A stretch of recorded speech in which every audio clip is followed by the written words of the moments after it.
کہ ہم پورا فائدہ اٹھاتے اور جو بھی ہمارے مسئلے افغانستان کے ہم سارٹ آؤٹ کر لیتے. اور وہ تیار تھے. جب سے یہ حکومت آئی ہے ان کو ٹائم ہی نہیں ملا. میں پھر سے کہتا ہوں کہ یہ ہر وقت ہر دوسرے دن امریکہ پہنچا ہوتا ہے بلاول. یہ کتنی دفعہ کابل گئے. ہمیں چاہیے تھا کہ ہم وہ سارا ایریا جو ہمیں مسئلے بنے ہوئے دہشت گردی کو اس کو ختم کرتے ہیں.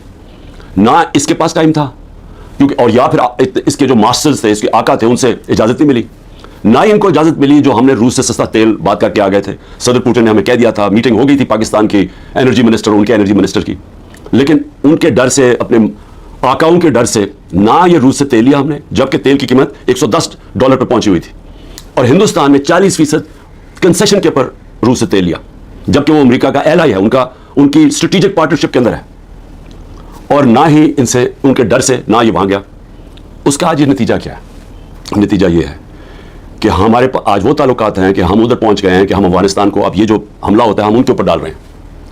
ہم نے صحیح معنی میں کوشش کی نہیں اس وقت کہ ہم یہ اب جو ٹرانزیکشن ہے اس کا فائدہ اٹھاتے ہوئے, ایک وہ حکومت جو ہمارے خلاف نہیں ہے, ہم اس کا فائدہ اٹھاتے ہوئے اپنے ہی مسئلہ حل کر دیتے. اور میں آپ کو یقین دلاتا ہوں کہ مسئلہ حل ہو سکتا تھا. اب اس کا فال آؤٹ کیا ہے؟ فال آؤٹ یہ ہے کہ مولانا فضل الرحمان نے اسٹیٹمنٹ دی. فضل الرحمان کہتا ہے کہ جی ہماری ایجنسیز سوئی ہوئی تھیں. فضل الرحمان صاحب, جب ہم اتنی دیر سے کہہ رہے ہیں کہ جو 636 پختونخوا کے اندر دہشت گردی کے واقعے ہوئے ہیں, ہم کہتے جا رہے ہیں کہ ایجنسیز کا ٹائم بجائے انٹیلیجنس, اصل میں تو دہشت گردی انٹیلیجنس ایجنسیز لڑتی ہیں, بجائے ادھر ٹائم دے رہے ہیں کہ وہ تو صرف تحریک انصاف کو ختم کرنے کی کوشش میں تھے. جو تحریک انصاف کے گھروں میں رشتہ داروں کو اٹھایا جا رہا ہے, ان کو ٹریک کیا جا رہا ہے, ان کے فون کو ٹریک کیے جا رہے ہیں, جیو فینسنگ کی جا رہی ہے, جس طرح ہم کوئی غیر ملکی ہم کوئی دشمن ہے. اور وہ جو کام کرنے والا تھا وہ کام کیا نہیں, اس سے بڑھتی جا رہی ہے ساری دہشت گردی. اور خاص طور پہ پختونخوا کی پولیس کے اوپر, اسپیشلی جو پولیس کے اوپر اب اس وقت ان کا شہادتیں ہو رہی ہیں. اب اس کا کون ذمہ دار ہوگا؟ لیکن اس سے اور بھی آگے چلیں, جو پختونخوا کے لوگوں کے اندر اس وقت غصہ ہے. پی ٹی ایم کیوں بنی تھی؟ پی ٹی ایم یہ بنی تھی کہ جو ساری لڑائی جو وار آن ٹیرر اصل تو قبائلی علاقے میں وہ اجڑ گیا, لوگوں کے گھر تباہ ہو گئے, زکات دینے والے ہو گئے, وہ سارے لوگ نقل مکانی کرنی پڑی, لوگ اپنے گھروں سے نکل گئے. گھر جب واپس گئے گھروں میں بچا کچھ نہیں تھا. سوات کے لوگوں سے, ملاکنڈ کے لوگوں سے بھی یہی ہوا. وہ جب سارے نکلے وہاں سے باہر, جب تک واپس گئے وہ بھی زکات دینے والے, زکات لینے والے بن گئے. تو سب کو وہ یاد ہے, بڑی تکلیفیں انہوں نے اٹھائی, قربانیاں تو ساری اس علاقے نے دی.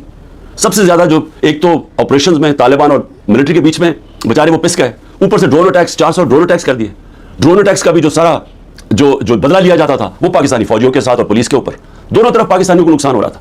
جبکہ حکمران ایک منہ سے آواز نہیں نکلتی تھی کیونکہ امریکی نہ ناراض ہو جائیں کہ ڈرون اٹیکس کبھی ہوا ہی نہیں ہے دنیا میں کہ جس ملک آپ کا جس کے لیے جنگ لڑنا ہے وہ آپ ہی کے اوپر حملہ کرے.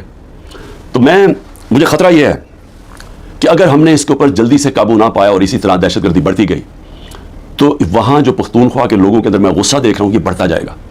اور یہ ہماری میں کوئی ڈرانا نہیں چاہتا کسی کو, لیکن اگر یہی غصہ بڑھتا گیا اور یہ اس طرف چلا گیا جو آگے جو دہشت گردی ہو رہی ہے اور وہ بڑھتی گئی, تو کیا پاکستان آج کل کے دور میں جب معاشی طور پہ ہم ویسے ہی ہمارا بدترین دور ہے, کیا ہم یہ دہشت گردی کا مقابلہ کر لیں گے؟ کیا یہ افورڈ کر سکتی ہے؟ اور کیا اس طرح کا فورن منسٹر اوپر بٹھا سکتا ہے جو اس طرح کی پاگل پن والی سٹیٹمنٹس تھے جو بجائے مسئلہ حل کرنے کے وہ اور مسئلہ گمبھیر کروا دے؟ تو ایک تو مجھے آج اس کے اوپر خاص طور پہ مجھے یہ خوف سا آ رہا ہے کہ ہم یہ چیزیں ہمارے ہاتھ سے نکل جائیں گی, کیونکہ جو اوپر بیٹھے ہوئے حکمران ان کی سوچ ہی کچھ اور ہے, اور سوچ تو ہمارے سامنے آئی گئی ہے. ایک تو آج شہباز شریف نے ایک اور الیکشن سے بھاگنے کے لیے ایک اور سینسس کا شوشہ چھوڑ دیا. بھائی مجھے یہ بتائیں کہ جب سے آپ آئے ہیں 15 مہینے پہلے, تو کیا تب آپ کو نہیں پتا تھا کہ الیکشن اکتوبر کے اندر ہونی ہے, نیشنل الیکشن آپ کی ٹرم ختم ہونی ہے؟ تب آپ کو نہیں پتا تھا کہ یہ جو سینسس جو بھی ہم نے کرنا اس سے پہلے کریں؟ یہ ایک اور الیکشن بھاگنے کا انہوں نے راستہ نکال لیا. دوسرا, دونوں پختونخوا کے اندر اور پنجاب میں غیر آئینی حکومتیں چل رہی ہیں, کیئر ٹیکر. پہلے تو وہ کیئر ٹیکر ہے ہی نہیں, کیئر ٹیکر تو نیوٹرل ہوتی ہے, وہ تو انہوں نے اپنی یہ ایک نون لیگ چلا رہی ہے پنجاب, اور دوسرا وہ فضل الرحمان اور وہ اے این پی چلا رہی ہے پختونخوا. یہ تو کیئر ٹیکر ہے ہی نہیں. اور ان دونوں صوبوں کے لوگ جو 70% پاکستانی ہیں, وہاں غیر آئینی لوگ بیٹھے ہوئے ہیں جن کی کوئی قانونی حیثیت نہیں ہے. اب یہ کوشش کر رہے ہیں کہ مزید اور یہ اوپر بیٹھے رہیں, اور یہ ایک شوشہ اس کا, اور یہ کہ جناب ہم سینسس کروانا چاہتے ہیں, سیکیورٹی کا بھی شوشہ بنا لیں گے. پنجاب کی 14 مئی کی الیکشن انہوں نے اس لیے نہیں کروائی, ہمارے پاس پیسے نہیں ہیں جی. پیسے ایم این ایز کو رشوت دینے کے لیے بہت پیسے ہیں, لیکن ہمارے لیے پیسے نہیں ہیں الیکشن کروانے کے لیے, 20 ارب روپیہ نہیں تھا. اور اب جو مجھے نظر آ رہا ہے یہ پھر کوشش کریں گے کہ کسی نہ کسی طرح اس سے نکلیں, اور لوگوں کو پھر یہ جو رد عمل آنا ہے اس کے لیے یہ تیاری کر رہے ہیں. کیونکہ ظاہر ہے ایک اگر لوگ بیچارے الیکشن کی انتظار کر رہے ہیں نا کہ ہمیں جو انہوں نے لوگوں کا معاشی قتل کیا ہے، یعنی ایسے معاشی حالات عوام کے اوپر تو آئے نہیں ہیں. سارے جو معاشی انڈیکیٹرز ہیں وہ پاکستان کی تاریخ کے سب سے برے ہیں. بے روزگاری لے لو، انڈسٹری بند ہو رہی ہے. گروتھ ریٹ جب نیچے آتی ہے، مطلب جب آپ کی دولت میں اضافہ جو 6.1% سے اب جو 0 پہ آئی ہے، تو اس کا مطلب بے روزگاری تو بڑھنی ہے، دولت کم ہو رہی ہے ملک کی. اور اس کے علاوہ مہنگائی جس سطح پہ پہنچ گئی ہے تو لوگوں کے حالات تو سب کو پتہ ہے. اب لوگ الیکشن کا انتظار کر رہے ہیں. انہوں نے اب کیا کیا؟ اب 2 قانون لے کے آ رہے ہیں. ایک ہے سیکریسی ایکٹ اور دوسرا ہے پریونشن آف ایکسٹریم وائلنس. ایک میں یہ کیا کر رہے ہیں کہ آپ انٹیلیجنس ایجنسیز کو کسی مثلا میرے اوپر ایک فوج کے ادارے میں، انٹیلیجنس کے ادارے میں ایک آدمی میرے اوپر قتل کرنے کی کوشش کرتا ہے جو مجھے پتا اس نے کیا. میں نے اگر اس کا نام لے لیا تو ویسے ابھی انہوں نے میرے اوپر غداری کا کیس کر دیا ہے کہ یعنی میری جرت کیسے پڑ گئی کہ میں نے اس کا نام لے لیا ایف آئی آر کے اندر. وہ ایف آئی آر بھی نہیں ہوئی تو میں غدار بن گیا ہوں. اب یہ ایک تو وہ کرنے جا رہے ہیں. دوسرا سیکریسی ایکٹ میں کہ جناب یہ کسی کے گھر میں بھی گھس جائیں گے انٹیلیجنس ایجنسی. ہمارے گھروں میں تو گھس ہی رہے ہیں. میرے گھر کے اوپر حملہ ہوا، دروازہ توڑ کے 40 لوگ اندر آ گئے. گھر میں جو چیزیں پڑی لوٹی، لوگوں کو مارا دھاڑا، اٹھا کے لے گئے. خنسامے کو وہ جو مالی تھا، 2-3 ورکر سب کو اٹھا کے لے گئے. تو وہ تو ہو ہی رہا ہے ہمارے گھروں پہ. اب یہ فیصلہ کہ کسی کے گھر میں بھی جا سکتے ہیں کہ کسی کے گھر میں بھی جائیں گے، کہیں جی ہم سرچ وارنٹ کے بغیر اندر گھسیں گے، کوئی چیز بھی اٹھا لیں گے. میرے گھر جب آئے تھے تو اسلحہ چھوڑ کے چلے گئے کہ جی اسلحہ ملا ہمیں یہاں سے. وہ سوشل میڈیا پہ دکھا رہے ہیں کہ لے کے جا رہے ہیں اپنی قمیضوں کے نیچے اسلحہ، اور وہاں اوپر چھوڑ کے چلے گئے.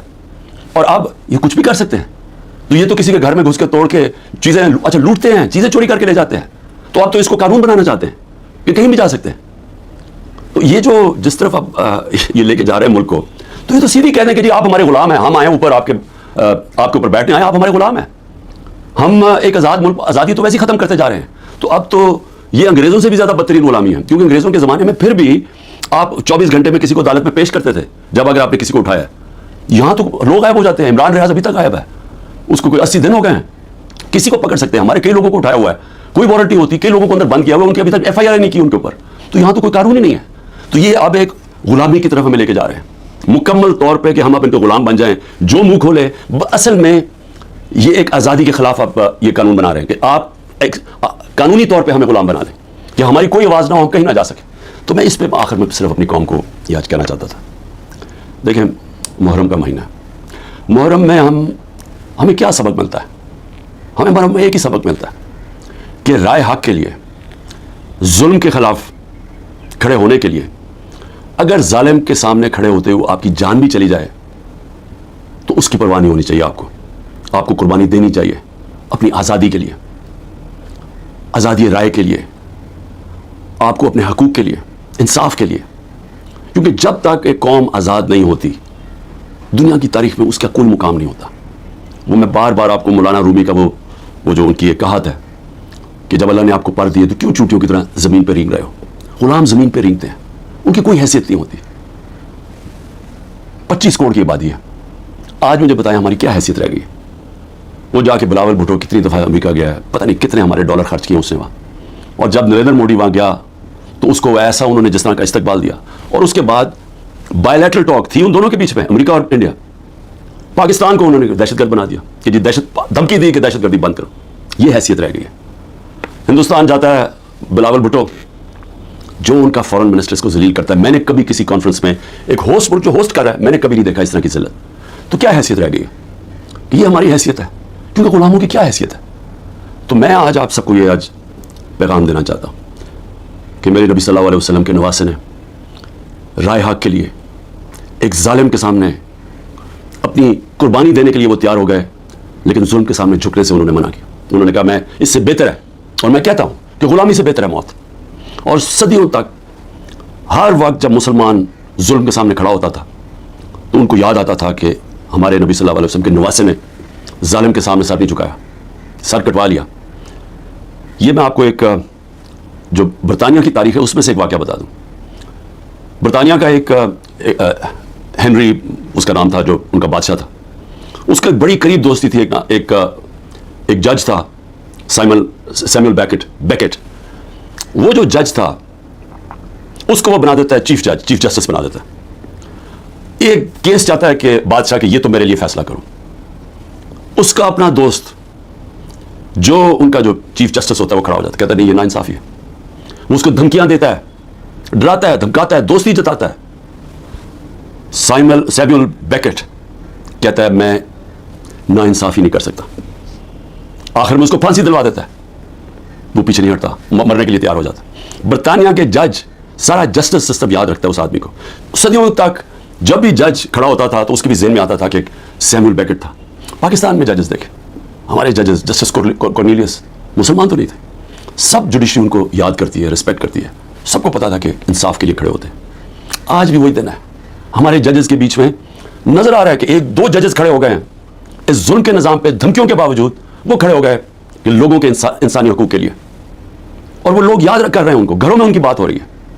میں آج اپنی جوڈیشری کو کہنا چاہتا ہوں کہ یہ ملک کو بالکل غلامی سے بچانے کے لیے آپ روک سکتے ہیں, ہم تو کھڑے ہیں. میں تو آپ کو یہ واضح کر دوں کہ میں جب تک زندہ ہوں میں نے تو اسے قبول نہیں کرنا کبھی, اس ظلم کو, نہ اس غلامی کو. لیکن میں اپنی جوڈیشری سے کہتا ہوں کہ یہ وقت ہے, آپ میں سے وہ لوگ ہیں جو ایک وقت یاد رکھیں گے, جو نام ہوگا کہ جی وہ دیکھیں وہ آدمی جب یہ ملک کو غلامی کی طرف لے کے جا رہے تھے, ملٹری کورٹس کی طرف لے کے جا رہے تھے, کہ جن لوگوں کے گھروں میں گھس کے عورتوں کو, بچوں کو اٹھا کے لے جاتے ہیں, گھر لوٹ لیتے ہیں, رشتہ داروں کو کلیکٹیو پنشمنٹ صرف اسرائیل دیتا ہے فلسطینیوں کے خلاف, مقبوضہ کشمیر میں کشمیریوں کے خلاف دیتے ہیں. FCR جو تھی جب انگریز حکمران تھا وہ دیتا تھا قبائلی علاقے کے لوگوں کو کلیکٹیو پنشمنٹ, کہ ایک فرد اگر نہیں ہے تو اس کے رشتہ دار پکڑ کے لے جا جاتے تھے. لیکن آزاد معاشروں میں کوئی کلیکٹیو پنشمنٹ نہیں ہوتی, اور یہ ہمارے یہاں کھلے عام ہو رہی ہے. بچوں کو اٹھا کے لے جاتے ہیں, رشتہ داروں کو لے جاتے ہیں. تو میں اپنی جوڈیشری کو کہتا ہوں کہ دیکھیں یہ ساری قوم آپ کی طرف دیکھ رہی ہے, جو آپ میں سے سٹینڈ لیتا جاتا ہے, انصاف کے لیے کھڑا ہوتا ہے, لوگوں کی آزادی کے لیے, لوگ اس کو ہمیشہ یاد رکھیں گے. لیکن ان کو بھی دیکھ رہے ہیں جو وہ کہتے ہیں نا, وہ طفل کیا کرے گا جو گھٹوں کے بعد چلے, جو پہلے سے گرے ہوئے ہیں, طاقت کے سامنے سر جھکا کے بیٹھے ہوئے ہیں, ان کو بھی, ان ججز کو بھی لوگ دیکھ رہے ہیں, ان صحافیوں کو لوگ دیکھ رہے ہیں. ارشد شریف ہمیشہ یاد رہے گا اس قوم کو کہ اس نے بجائے یہ کہ اپنے ضمیر کا سودا کرے, وہ ملک چھوڑ کے چلا گیا اور وہاں اس کو شہید کیا گیا. 4 آج ہمارے بڑے بڑے صحافی ملک سے باہر بیٹھے ہوئے ہیں بجائے یہ کہ وہ اپنے ضمیر کا سودا کریں. اور یہاں ایسے لوگ ہیں جن کو انہوں نے جیلوں میں ڈالا ہے, غلام حسین اور یا مقبول جان, سمیع ابراہیم, ایاز امیر.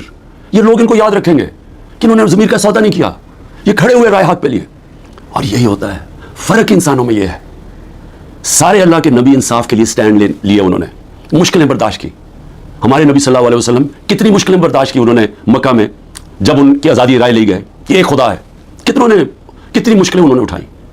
لیکن ہم ہمیشہ ان کو, اور ہمیں اللہ کہتا ہے ان کے راستے پہ چلو, اور ہم یہاں ظلم کے سامنے گھٹنے ٹیک کے بیٹھے ہوئے ہیں اور دیکھ رہے ہیں تماشا کہ سارا ملک کا اوپر گند اوپر بٹھا دیا, اور ہمیں کہہ رہے ہیں کہ جی اگر آپ منہ کھولیں گے تو آپ کے گھر توڑ دیں گے, آپ کو جیلوں میں ڈال دیں گے, آپ کو ملٹری کورٹس میں ٹرائی کریں گے, اور ہم ہمیں ڈرا کے جناب کے بھیڑ بکریوں کی طرح ہمیں رکھنا چاہتے ہیں. یہ ہے وقت سٹینڈ لینے کا.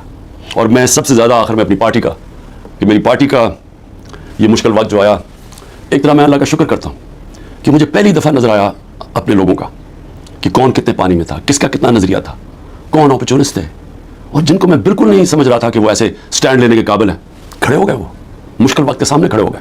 میری نہیں, وہ نیچرل لیڈرز بن رہے ہیں اب. اور انشاءاللہ اس پارٹی میں الیکشن کرواؤں گا, پہلے موقع پہ نیشنل لیڈرشپ, نیچرل ہماری پولیٹیکل لیڈرشپ نکلے گی, اور یہ ہوگی انشاءاللہ وہ اصل تحریک انصاف جو اس ملک کے اندر, جو 27 سال پہلے میں نکلا تھا, انصاف کا, عدل اور انصاف اس ملک میں سب سے پہلے قائم کریں گے, پھر یہ ملک خوشحال ہوگا. وہ انشاءاللہ وہ لیڈرشپ نکل رہی ہے. پاکستان زندہ باد.